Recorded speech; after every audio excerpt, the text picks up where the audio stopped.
инсон неъмати бебаҳост.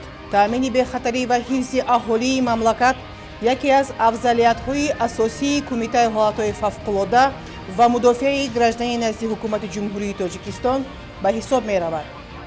имрӯзҳо сокинони кишвари мо медонанд, ки онҳо аз ҳолатҳои фавқулодаи хусусияти табиӣ ва техногенӣ ҳифз мегарданд ва дар ҳар лаҳза кормандони сохторҳои наҷотдиҳӣ омода ҳастанд, ки дасти ёрии худро ба аҳолӣ расонанд.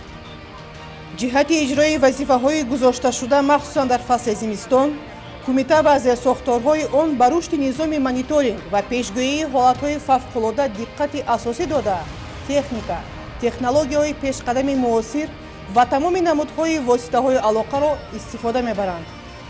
маълумотҳо сари вақт қабул карда мешаванд, тамоми таҷҳизот ва воситаҳои алоқаи ҳозиразамона шуъба таъмин мебошад ва он ҳолатҳои фавқулодае ки дар ҳудуди ҷумҳурии Тоҷикистон ба қайд гирифта мешаванд бевосита ба шуъбаи эътинои фаврӣ ва хадамоти ягонаи диспетчерӣ ворид мегарданд. маълумотҳое ки қабул карда мешаванд бевосита ба он нафарони масъули кумита ва дигар ташкилоти идорие ки бевосита ба ин масъалаҳо дахолат доранд равон карда мешаванд, махсусан ба шуъбаи кор бо ҷомеа ки бевосита маълумотҳои қабул кардаро ё огоҳие ки гирифта мешаванд онҳо ба дигар масъулин равон менамоянд. кормандони кумита барои хабардоркунии аҳолӣ ва огоҳонидани онҳо аз тағйирёбии боду ҳаво ва эҳтимолияти ҳодисаҳои рухдиҳанда, наҷоти шаҳрвандон ҳангоми ба амал омадани ҳодисаҳои табиӣ ё ин ки техногенӣ шабонарӯз адои хизмат менамоянд. маркази идоракунӣ бо рақами ягонаи фаврӣ бо тамоми таҷҳизоташ насб карда шудааст, ки танзимгарон ройгон ба тариқи рақам 112 метавонанд занг зананд ва оид ба ҳолат ва ҳодисае ки дар ҳудуди шаҳри Душанбе ва ноҳияе ки ба он аз гирди атрофи он метавонанд ба мо муроҷиат намоянд. 6209 6009 ма қуллабдачиқа мешунавам. мо шуморо нағз мешунавем 5 балл. Битаи ҳолатҳои фавқулода. Алло, гӯш мекунам. 1 дақиқа истен шуморо пайваст мекунам. бо мақсади гузаронидаи чорабиниҳои кофтукови наҷотдиҳӣ ва ташкили корҳои садамави наҷотдиҳӣ дар мавзеъҳои ба амалои ҳолатҳои фавқулодаи дорои хусусияти табиӣ ва техногенӣ дар ҳайати кумита раёсати наҷотдиҳандагон ва дастаҳои махсуси зудамал дар тамоми минтақаҳои кишвар фаъолият доранд, ки онҳо дорои техникаи вазнин ва таҷҳизотҳои махсуси наҷотдиҳӣ муҷаҳҳазанд.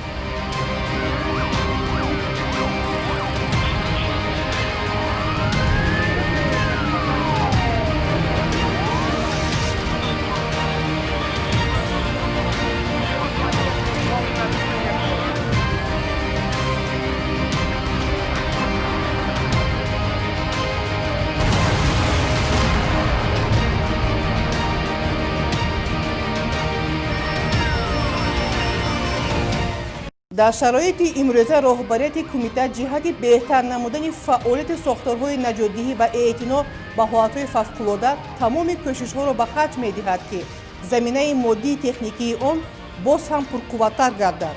мисол ин таҷҳизот бо номи асбоби дарёфти одамоне ки дар зери тарма мондаанд имконият медиҳад, ки ҳангоми бурдани корҳои ҷустуҷӯии наҷотдиҳӣ фурсати кӯтоҳтарин сарф шавад ва амалиёт бобарор анҷом ёбад.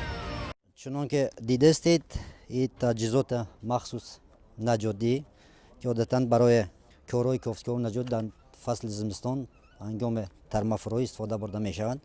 ҳангоми бурдани корҳои ҷустуҷӯии наҷотдиҳӣ техникаи махсуси наҷотдиҳӣ ва таҷҳизотҳои муосиртарин низ истифода бурда мешаванд. оғоз аз соли 2018 бо мақсади пешгирӣ ва эътино ба ҳолатҳои фавқулодаи дорои хусусияти табиӣ ва техногенӣ дар роҳҳои автомобилии дорои аҳамияти ҷумҳуриявии самтҳои Душанбе Хуҷанд дар мавзеи Майхура километри 62 ва нақби Истиқлол километри 72, инчунин дар шоҳроҳи Душанбе Хорух дар ҳудуди ноҳияи Ванҷ дар километри 457 аз ҳисоби кормандони воҳидҳои кофтукови наҷотдиҳии кумита дидбонгоҳҳои сайёрии бехатарӣ ташкил шудаанд. дар таркиби дидбонгоҳҳои сайёр то 14 нафар наҷотдиҳанда шомил буда бо автомошинаҳои садамавии наҷотдиҳӣ, бастаҳои таҷҳизоти садамавии наҷотдиҳӣ, воситаҳои гидравликӣ, воситаҳои алоқа барои ҷустуҷӯ ва наҷоти одамон муҷаҳҳаз гардонида шудаанд.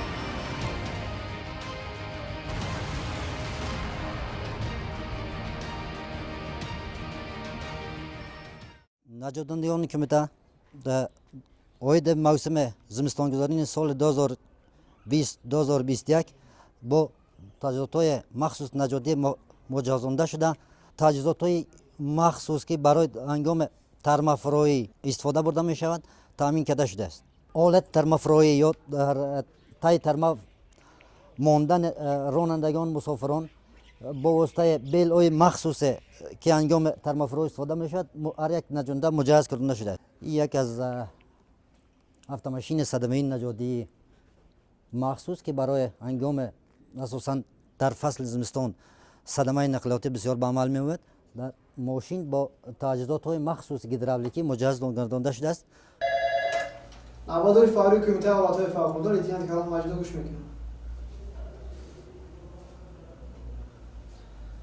суруға кӯчаи Саъди Шерӯзӣ 20/5 ҳуҷраи 68 бале фаҳмида шуд аз дастаи наҷотии равон мекунем шумо наҷот мал марказ фавран дастаи зудамалро ба кӯчаи Саъди Шерӯзӣ 20/5 ҳуҷраи 68 равон намоед. кӯдаки ноболиғ лус мондааст дар дохили хона.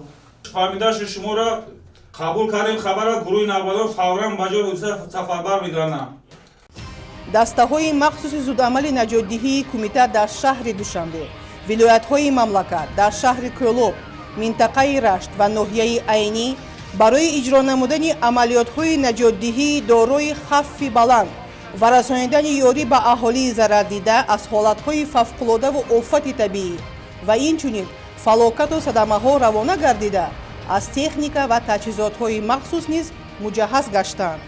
барои гузарондани мавсими зимистони солҳои 2020-21 дар ҳолати омодабошӣ қарор доранд. кумитаи ҳолатҳои фавқулодда ва мудофиагирӣ назди ҳукумати ҷумҳурии Тоҷикистон ҳайати шахсӣ дар рӯзҳои яъне боридани барфҳои пуршиддат дар ҳолати омодабошӣ қарор мегиранд ки барои баромадан ба ҷойҳои ҳодиса ва сари вақт бартараф намудани ҳама гуна ҳолатҳои фавқулодда омода бошанд.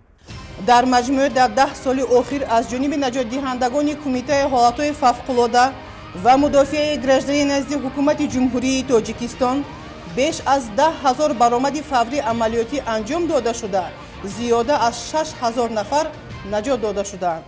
инак фасли зимистон низ ҳукмфармост ва бояд қайд намуд ки кумитаи ҳолатҳои фавқулодда ва мудофиаи гражданӣ назди ҳукумати ҷумҳурии Тоҷикистон ҷиҳати пешгирӣ намудани ҳодисаҳои нохуш ва махсусан наҷоти шаҳрвандон бори дигар ба аҳолӣ муроҷиат карда хоҳиш менамояд ки дар ин рӯзҳо тамоми қоидаҳои бехатарие ки вобаста ба мавсим ҳастанд риоя намоянд.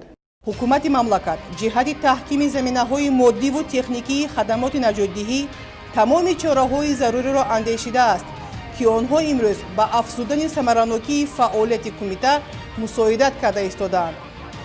кумитаи ҳолатҳои фавқулодда ва мудофиаи гражданӣ назди ҳукумати ҷумҳурии Тоҷикистон дар оянда низ корҳоро баҳри ҳифзи аҳолии мамлакат, манфиатҳои давлативу таъмини бехатарии миллӣ идома дода, вазифаҳои дар назараш истодаро пурра иҷро менамояд.